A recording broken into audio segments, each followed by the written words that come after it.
Well, good morning, ladies and gentlemen. Thank you for turning out and coming to see us this morning. I'm going to start by just claiming to be one of the luckiest men alive on this planet. Have I missed my introduction? Yes, you have. Have I still got time? Come on, yeah, come on. You come up. Thank you very much. Thank you very much for your attention. Welcome to the Foodie Lounge. We've got a series of food talks. There is a series of free food talks during the course of the day to showcase the basics about food in Northamptonshire. Now we welcome a lovely Laura Butler from the Beer Garage, which is the most amazing beer, delivering beer for free around Northampton. The catch is, of course, you've got to pay for the beer. Laura Butler and her husband, Ricky. Thank you. So I can start again now. He's done my intro for me. So I'm going to claim to be one of the luckiest men alive. My name is Ricky. This, for two reasons really, I'm the luckiest man alive.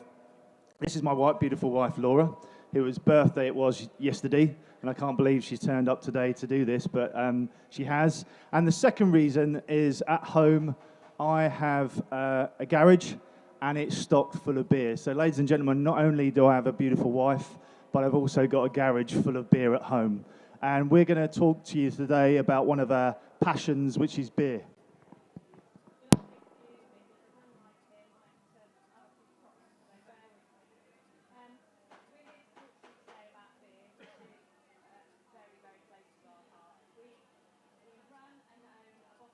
Based in Northampton, and we run it online, so we deliver hopefully free to your home in Northamptonshire. It started out as a hobby. We absolutely love craft beer, but we couldn't get hold of it, so we wondered how we were going to do that, and we looked into it. And after a trip to Spain, we found a little man in the hills, in the middle of nowhere, who used to come along every day, opened up his garage, and inside the most amazing craft beers, Spanish, but amazing, and he used to sell it to the local community. So we came home from there, and we thought, do you know what, we can do that as well. And the beer garage was born. So we're here today to tell you about a little bit about our craft beers that we sell, and to say, you know, it's not just for men buying glasses, it's for everybody these days, and especially women. So, as I said, it's not just a male domain. Beer is for everyone, and if you think that you haven't had a beer that you like, then it's just that you haven't yet found it. There are so many. There's a great deal of varieties. We'll discuss a few of them later. But I think we're going to mix this. I suppose the first thing we often find is that there's a lot of myths around beer. So we're going to just go through the four main myths. And myth number one, I was talking about this yesterday with someone at work, that particularly with ladies, they're put off by beer because beer is fattening. We're here to tell you that beer isn't fattening, ladies and gentlemen. If you compare a standard pint of beer with a standard glass of wine, so a 250 milliliter glass of wine with a pint of beer, what you'll find is that in a standard glass of wine, there's around 197 calories. A pint of beer, it's around 150. So it isn't as fattening as you think. If you extend that argument further and you look at a can of Coke contains around about 35 grams of sugar. A pint of beer, 2.5 grams of sugar. So I'm here to tell you that beer isn't as fattening as you think. Myth two, Laura.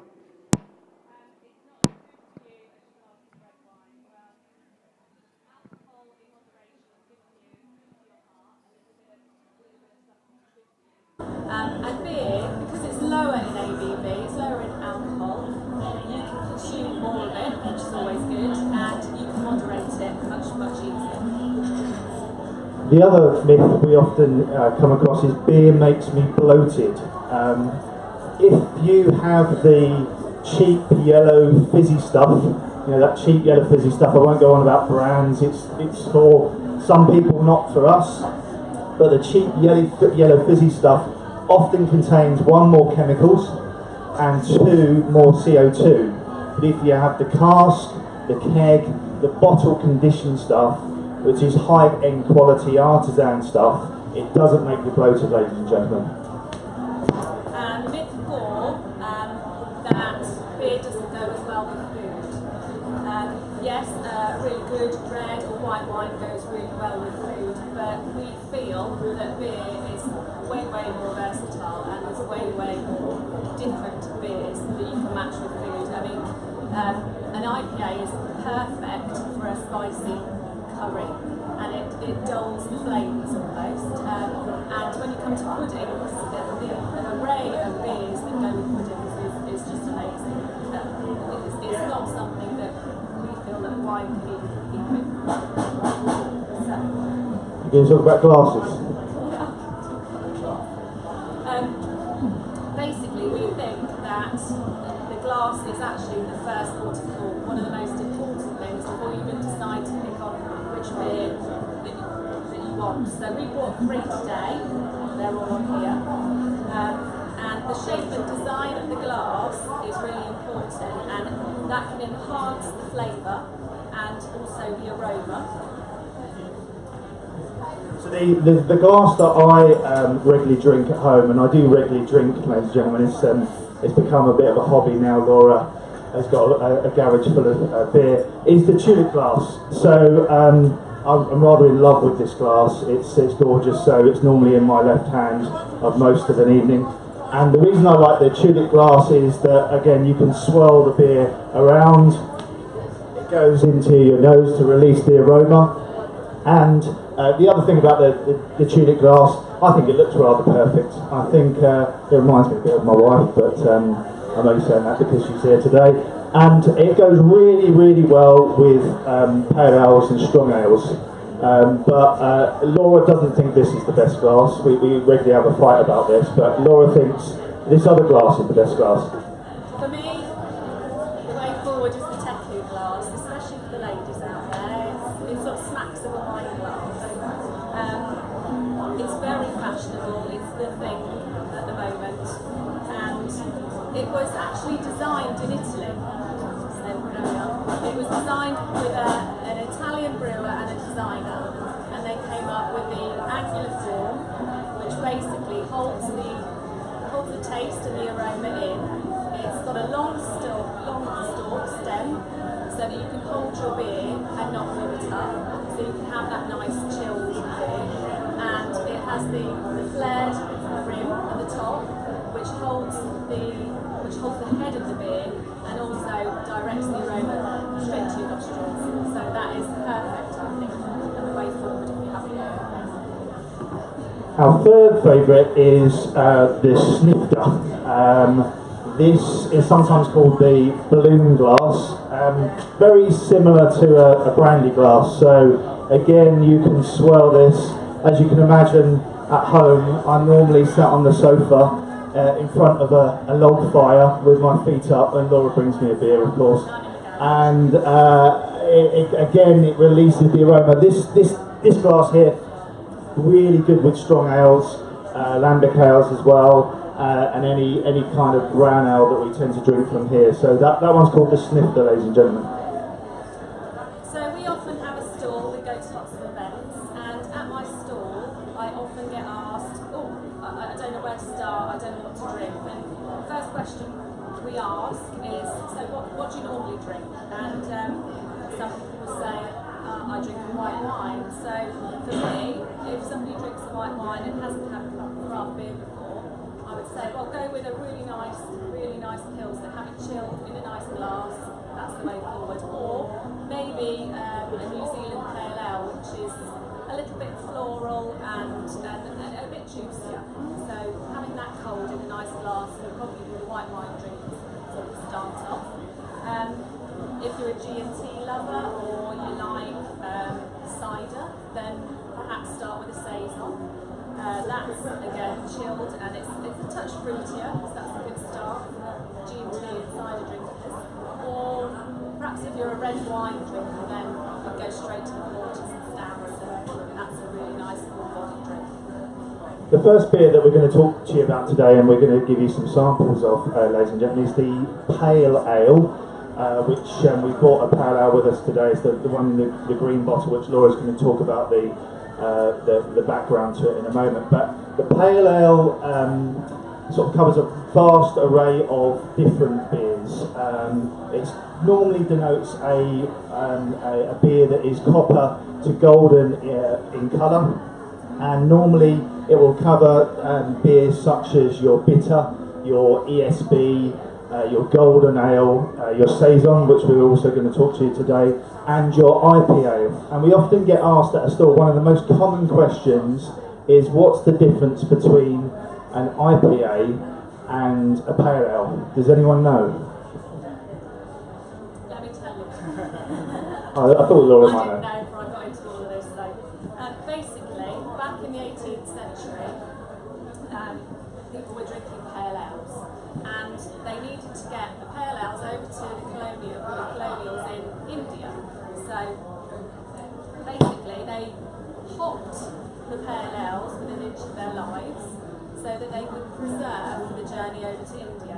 So along the way, the difference in temperatures along the way, by the time the beers got over to India, they were a lot more alcoholic, and therefore the IPA was born. So you'll find the IPAs are a little stronger, not always these days, but a little stronger. Today, as I said, we've got the Smashing Pale Ale by Hall. And this is a local lad, and basically it's got 4 hops in it, so it's piney, it's sweet, it's grapefruity, it's lovely.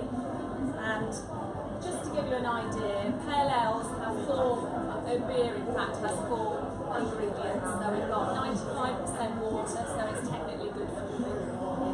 You've got hops, you've got the malt, which is often barley, sometimes wheat, rye, whatever that might be. And you've got the yeast, which does all the work and makes it alcoholic. So we're going to do a few tasters if anybody fancies trying it.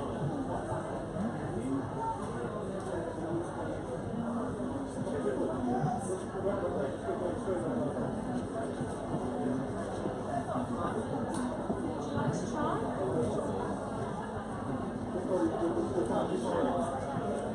Would you like to try?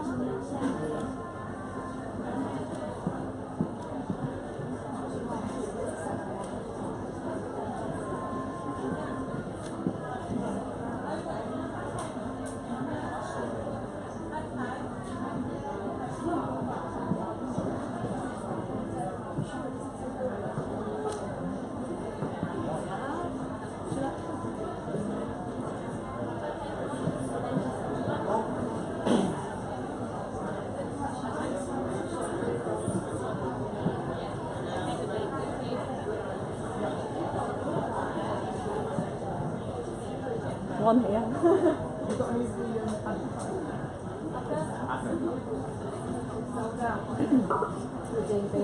While Laura's taking the beer around, are there any questions for Laura on pale ales or IPAs? Anyone have any questions? No?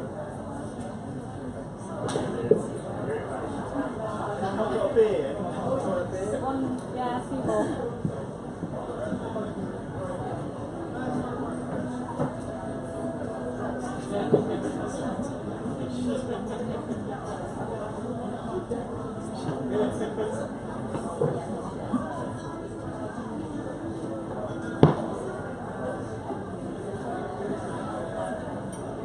There's one at the front row if you want.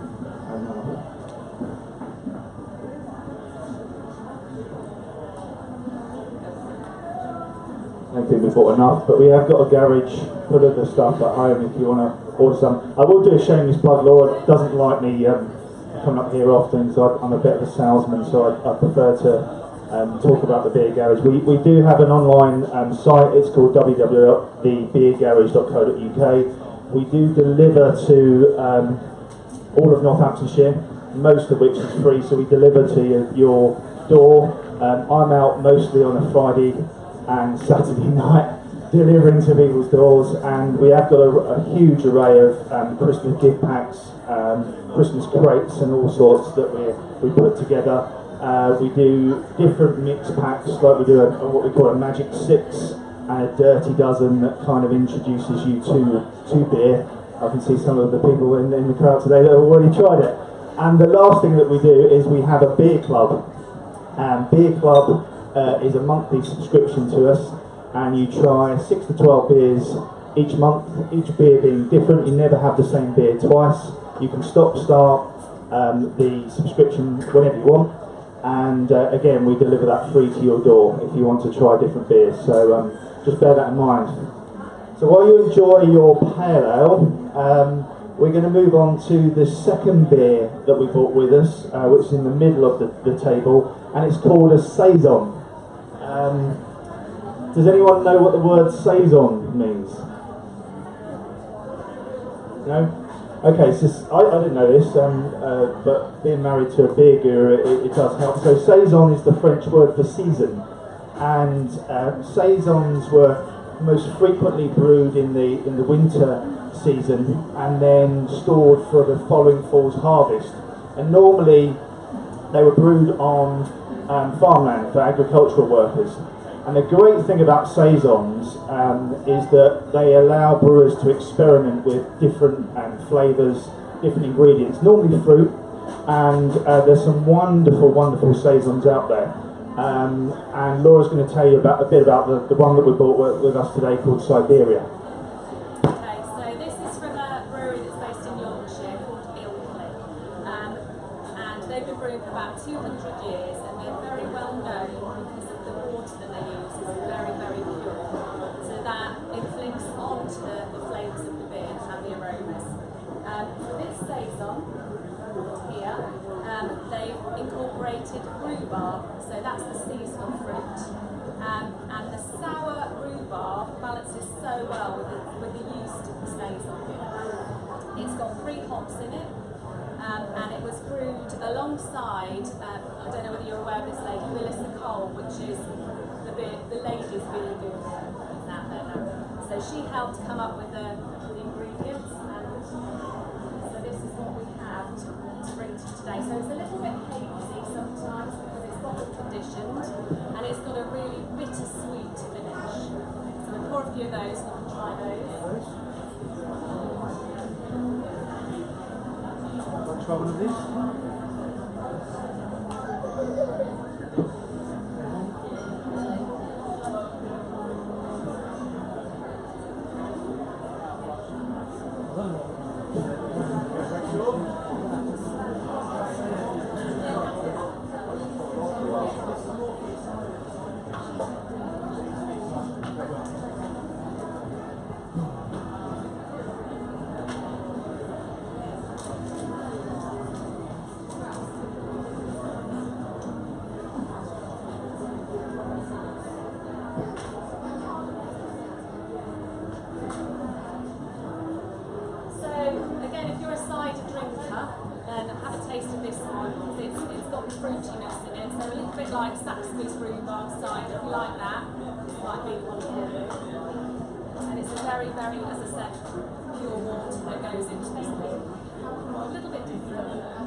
Couple more. Have saisons brewed with apples, pears, you name it, and not always with fruity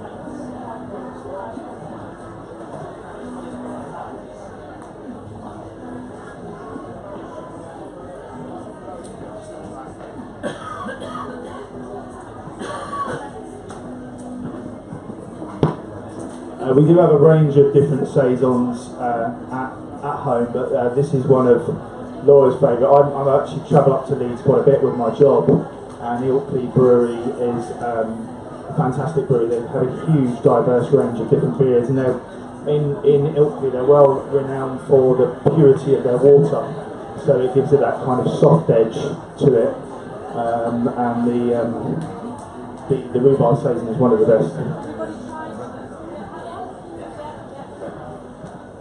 While you're enjoying the saison, the final beer style that we're going to talk to you about, again another Leeds-based brewery, or Yorkshire-based brewery, and it's my favourite type of beer style, which I use with the snifter, is the porter. Now, porters and stouts, in my opinion, tend to kind of divide the crowd. You either think it's a kind of really dark, handsome chap, or you think, oh, I'm never going to drink a porter or stout because they're dark, but they're heavy, and they're kind of a bit cumbersome, and they make me feel tired. And I'm not a Guinness drinker, so I'm not going to go anywhere near them. We think that's not the case. We've tasted lots of lovely stouts and porters. We're going to share one with you today. In beer circles, if you ask people what the difference is between a porter and a stout, again, it normally results in a fight, and we'd be here until another 30 minutes time. For us, though, the difference between a porter and a stout is a porter is normally slightly lighter, thinner in terms of its body, and what you tend to find, it's slightly more drinkable, in my opinion, than having a stout. And what you also find, it has a smoky edge to it. And the porter that we brought with us today is by a brilliant brewery in Leeds called Northern Monk. So, Northern Monk is a Leeds-based brewery, as Rich says, and they become really, really good friends of ours. They're very supportive of us, which is great. They are like the monks before them. They go with a very traditional way of brewing. So the way they do it has gone back hundreds and hundreds of years. What they do is they bring